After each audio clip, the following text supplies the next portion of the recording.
10年前一个人搬着小板凳来到横店学习体验10年后有这么多人陪着我来横店。哎，我这是我第一次进别人直播间，好想去现场。我看到你们了。转过来看，然后跟他们一起看呗。我现在非常准。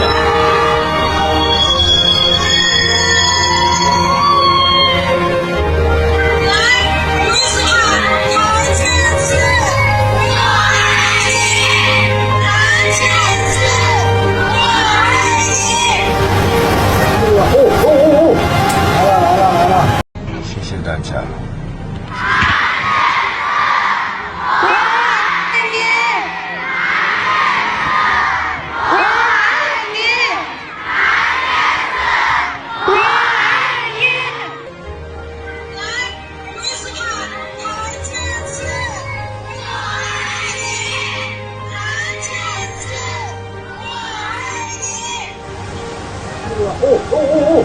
来了，来了，来了。